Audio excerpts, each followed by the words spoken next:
Galit na galit. Kala ko mapapatid yung leader eh. O, tanong, Yorme, tatanaw ka pa ba ng utang na loob? Ang sagot ko, opo. Eh bakit? Eh Pilipino ko eh. Ganon talaga tayo mga Pilipino. Kahit na tayo sinisingil, sige lang. Kasi ganon talaga ang galing natin. Bakit ko naman kailangan baguhin ang sarili ko at pagkatao ko? Kaya lamang, meron lang akong pakiusap. Baka naman kung po pwede, sa ibang bagay na lang ako tumanaw ng utang na loob. Bakit? Eh may utang na loob din naman ako sa taong bayan eh. Kung wala ang Diyos at wala kayo, wala din ako sa kanilalagyan ko ngayon. Lalo na kayo mga taga-Tondo. Ganyan-ganyan nyo ako binoto bilang kusihan. Tama ba? Mukha pa akong totolo-tolongis nun. Oh, pero pogi. Kagawan. Oh, shoutout nga pala sa mga batang almaryo. Oh, malamig pa school nyo? O ngayon, bakit sila nagagalit? Eh, di naman sila may-ari ng pwesto na yan. Nandiyan na nga sila lati. Tanong nyo, Nay, Tay, ito, I challenge them. Maghanap kayo ng kahit isang dumagoso lang sa City Hall. Wala. Bakit? Bilang pagtanaw ng utang na loob kay Boss Danny, isinantabi ko mga anak ko, inuna ko mga anak niya. Ngayon nagagalit sila. Eh, kasalanan naman ba na dinggin ko yung panawagan ng taong bayan? Eh, yung taong bayan na sumisigaw na, bumalik ka na. Bumalik ka na! Huwag niyo masyadong lakasan. Bumalik ka na! Masigawan din kayo. Wala na tagalan!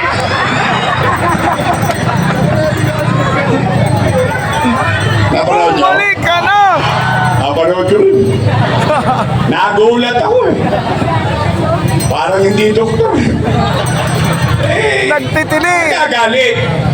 Kung sila ay nagbote sa kanilang tungkulin at responsibilidad, iboboto sila ulit ng taong bayan. Tama ba? Nagdadalaitin. Oh, ano sinasabi nila? Si Yorme, maraming iniwang. Narinig niyo? Sinabi ba nila yun? Narinig ko rin eh. Ganun talaga ang O, sige, kalakaran. tingnan natin. Magre-real talk lang tayo, real talk lang tayo. Gangsta Mafia. Real talk lang from a man. Meron kang bars pero broke ka pa rin. Oh. Taas ang kamay ng may anak dito. May anak kayo. May anak kayo. Real talk. Real talk. Kapag walang makakain ng anak ninyo, gagawa nyo na paraan? Uy. Di nga. Iraraos nyo? Itatawid nyo? Gagawin nyo ang lahat? O, yun din ang ginawa ko bilang ama ng 2 milyong Manileño noong panahon ng pandemya. Nay, Tay, mga lolo't lola ko, nung binoto ninyo ako na mayor noong 2019, wala kayong narinig kahit isang beses na reklamo sa akin na walang iniwang pera yung sinundan ko. Wala.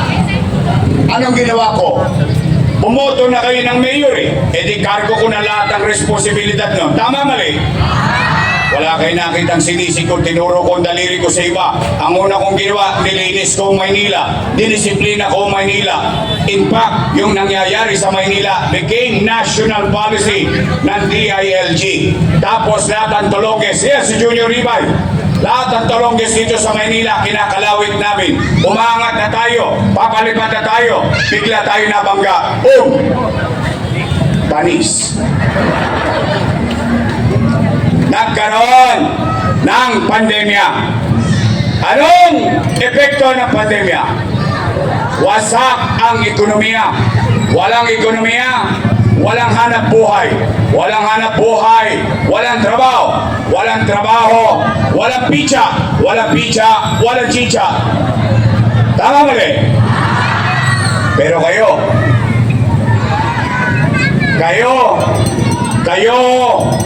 na mga naparito, kayo na mga nangabuhay, kayo ay testigong buhay dahil yung iba kong testigo patay na. Nagka-COVID eh. Pero tayong lahat dito, matangos ang ilong natin masasabi, noong pandemya, walang nagutom sa lungsod ng Maynila. Buwan-buwan, may food box. Tama mali?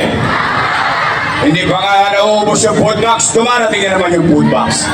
Tama mali?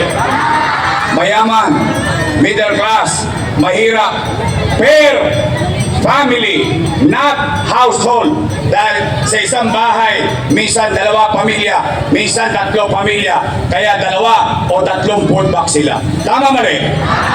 Nakain nyo? Natanggap nyo? Naramdaman nyo? Yan ang kwento. Bigyan natin ng kwenta. Bigyan natin ng kwenta ang kwento. 700,000 families times 1,000 na magka patay. Dami zero. Oy, mga batang almaryo, magaling tayo sa mathematics.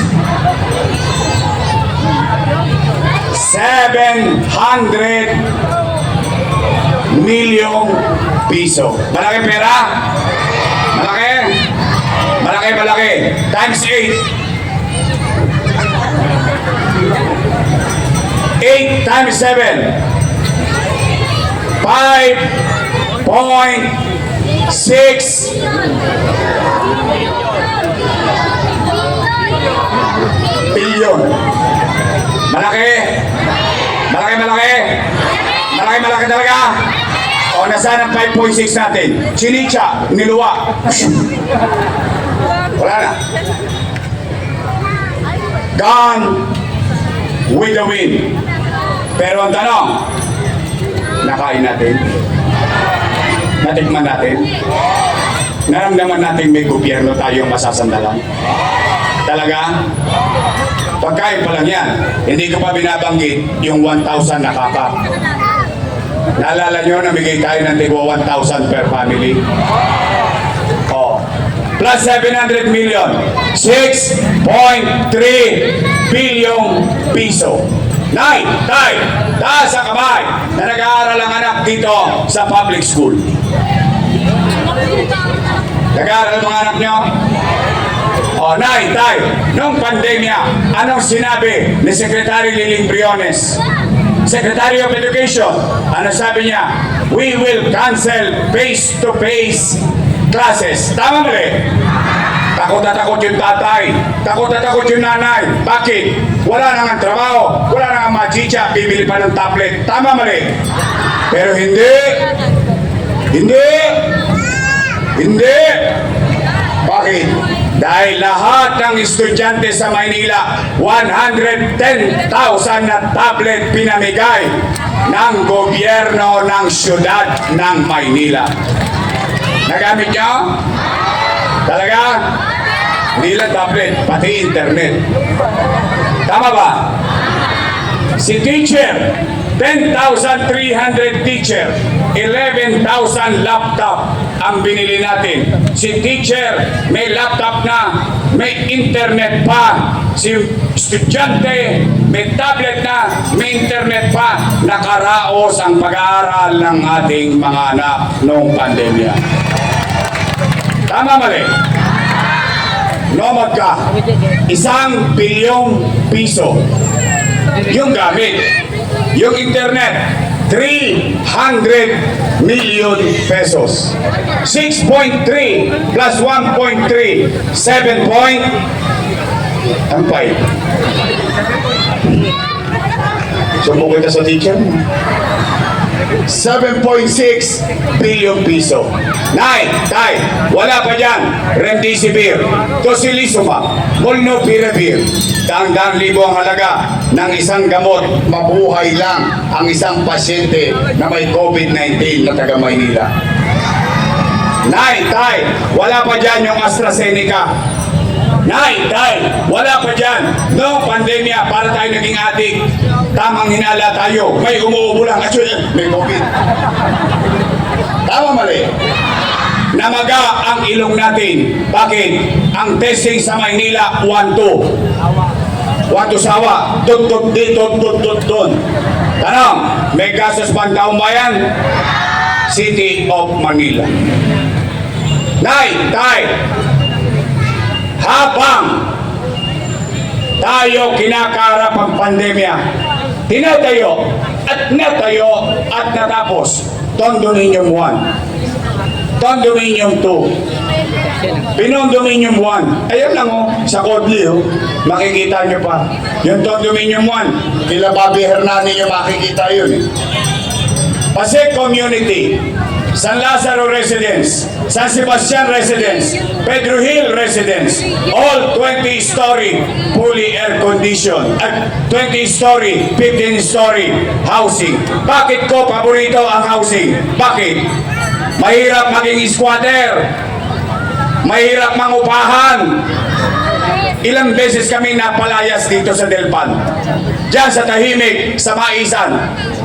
Nung wala na kami pambayad ng upa, tapong kami sa Mariapayo. Pagdating sa Mariapayo, nung wala na kaming pambayad ng upa, tinapong kami sa Sandico, Tagumpay. Nung wala na kami pampaupa, tinapong kami sa Kagitingan, Tuason.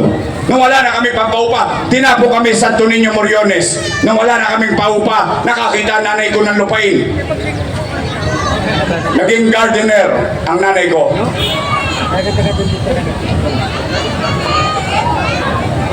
Nanay ko nagtanim ng talbos ng kamote sa Arten. Maya-maya, nilagyan ng papag.